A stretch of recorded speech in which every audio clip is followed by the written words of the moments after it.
नमस्कार. मंगरुळ जिल्हा परिषद गटातून राष्ट्रवादी काँग्रेस पार्टी शरदचंद्र पवार आणि भारतीय राष्ट्रीय काँग्रेस पक्षाच्या वतीचा अधिकृत उमेदवार म्हणून मी उभा आहे.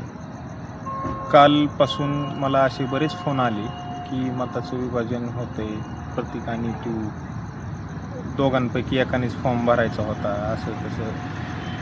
मग ह्या संदर्भात फोन येत आहेत. पण मला असं तमाम मतदार बंधू आणि भगिनींना एक सांगायचं आहे की ज्यावेळेस आमचा सहकारी मित्र प्रतीक यांनी फॉर्म भरला होता, मशालीकडं मागणी केली असता त्याला मशालीकडून उमेदवारी दिलेली नव्हती. त्याच्यानंतरनं त्याने तुतारीकडं आमच्या पक्षाकडं अधिकृत मागणी केली. आमच्या पक्षाने देखील त्याचा सन्मान ठेवून मला ए आणि त्याला बी फॉर्म दिलेला होता. आणि मला ए फॉर्म असताना मी त्याला स्वतःहून बोललेलं होतं की आपण दोघंही लढण्यापेक्षा त्यानं एक अपक्ष फॉर्म भरलेला होता, त्यामुळं पार्टीचा जरी फॉर्म त्यानं काढला तरी अपक्ष राहणार होता आणि तो लढू शकतो आणि आमच्यात विभाजन होऊ शकतं. म्हणून मी त्याला विनंती केली होती की बाबा आपल्यात विभाजन होण्यापेक्षा मी स्वतःचा फॉर्म मागे घेतो आणि तो अधिकृत चिन्हावर लढ. आणि ही संबंधित आमचे जे आरक्षण चळवळीतले सगळे किंवा आमचे मार्गदर्शक जे सगळे असतील त्यांच्यापर्यंत बातमी गेली होती. मी सर्वांशी चर्चा केली होती की प्रतीक जर लढत असेल तर मी थांबायला तयार आहे.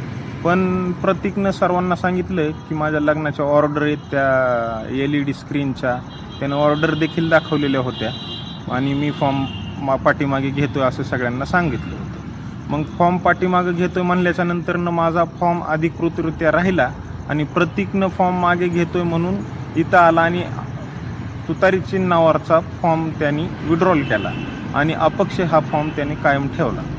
आणि इथं मी फॉर्म मागे घेण्याच्या लास्टच्या दिवसाला देखील इथं आल्याच्यानंतरनं मी त्याला विचारलं असतं, त्यानं फॉर्म मागे घेतला, सहकार्य करू असं तसं चर्चा झाली.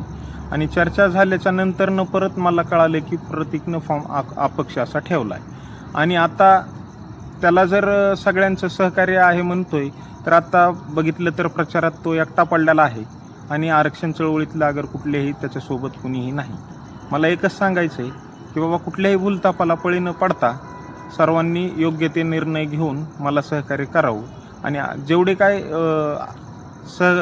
चळवळीतील कार्यकर्ते आहेत त्याला कोणाचाही पाठिंबा वगैरे नाही. त्याला सर्वांनी शेवटच्या क्षणापर्यंत विनंती केली होती की बाबा तू फॉर्म विड्रॉल कर, पण त्याने केलेला नाही. आणि मला दुसरं एक सांगायचं आहे, त्याला लढायचंच होतं तर अधिकृतरित्या तुतारीकडून लढायची संधी असताना त्यानं तुतारीकडून का लढला नाही, अपक्ष फॉर्म का ठेवला, ह्याच्यात मला काय त्याचं ह्या मागचं कारण मला अद्याप समजलेलं नाही. ती कारण त्यालाच माहीत असेल. पण मला एक सांगायचं सगळ्यांना की बाबा इथं कुठंही डोक्यात वेगळे अर्थ काढण्यापेक्षा आणि आपलं विभाजन होऊ देण्यापेक्षा सर्वांनी मिळून सहकार्य करा. सगळेजण चळवळीतले माझ्या पाठीशी आहेत, सगळेजण मला सहकार्य करत आहेत. तुम्ही सगळ्यांनी सहकार्य असू द्या.